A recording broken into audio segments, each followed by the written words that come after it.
Welcome, my dear students. On the Face of It by Susan Hill. Today I am going to start this chapter. Let me begin with the brief biography of the writer. Susan Hill was born on the coast of North Yorkshire, England, in the middle of World War II.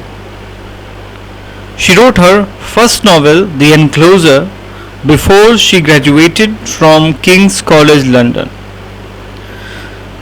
In 1975, she married Stanley Wells, a Shakespeare scholar, and they moved to Shakespeare's hometown of Stratford-upon-Avon. The two separated in 2013 when Hill began a relationship with the television producer and writer Barbara Machine. Hill is best known for her gothic ghost stories and crime novels, but she has also written plays, non-fiction, and children's stories. Her most popular works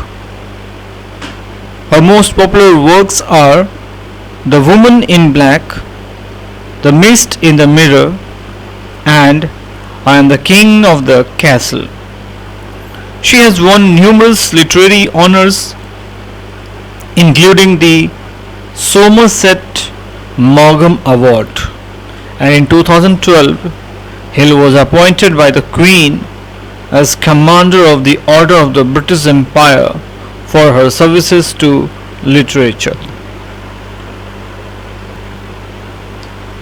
So after this brief biography, let me tell you the summary of this chapter.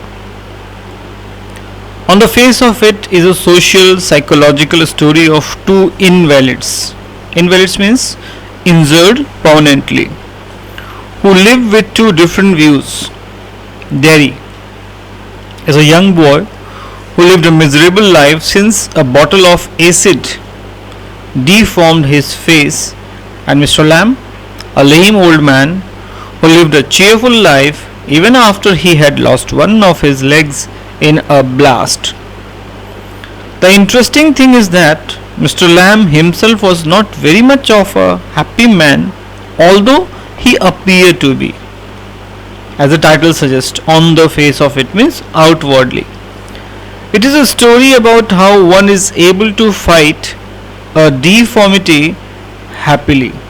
It is a story that tells about the triumph of optimism.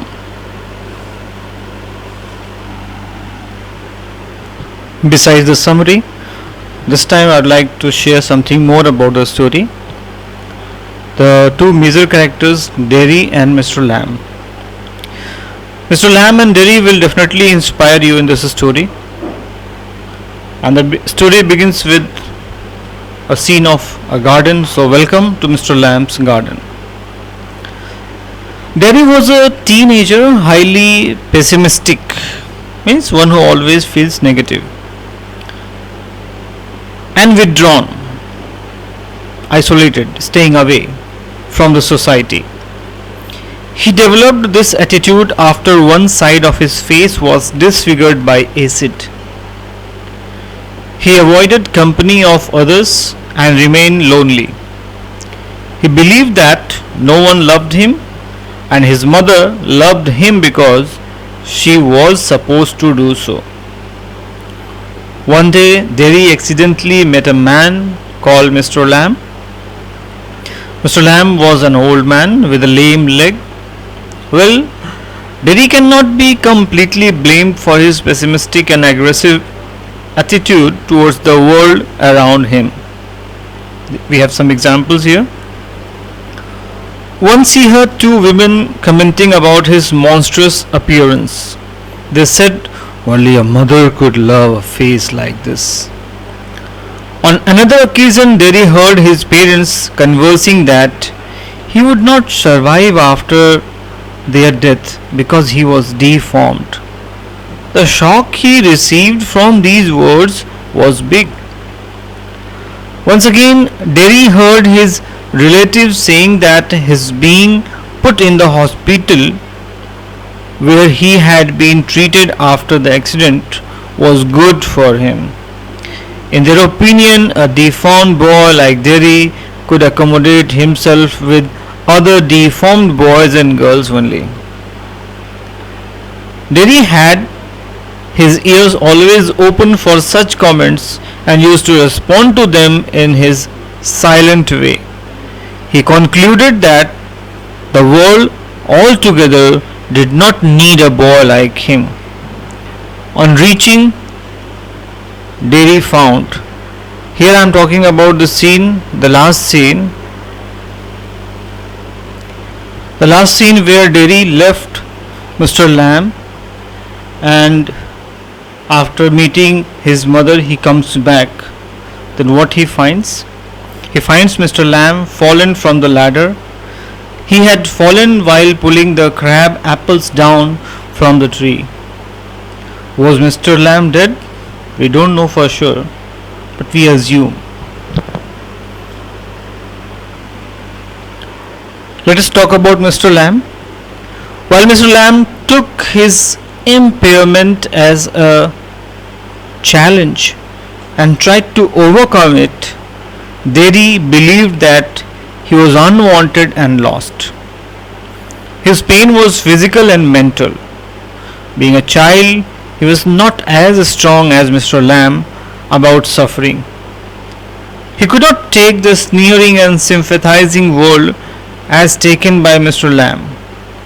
Mr. Lamb was able to sit smart and unaffected as long as he wore trousers and sat. But Derry had no way to hide his face. After he became lame, Mr. Lamb began to develop a positive attitude with his deformity.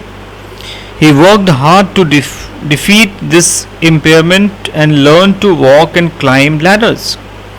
He was happy to be alive and ignored his lameness. He made everyone his friend and had a house with no curtains and open doors. He welcomed anyone who came to him.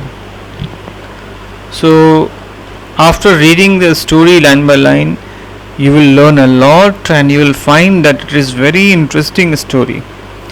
So I request you all to first of all read the chapter properly, and then the next activity which I have made for especially exclusively for you in the form of MCQ, so that it can be useful in exams too, that you can do easily. Okay, so please read the chapter before the activity.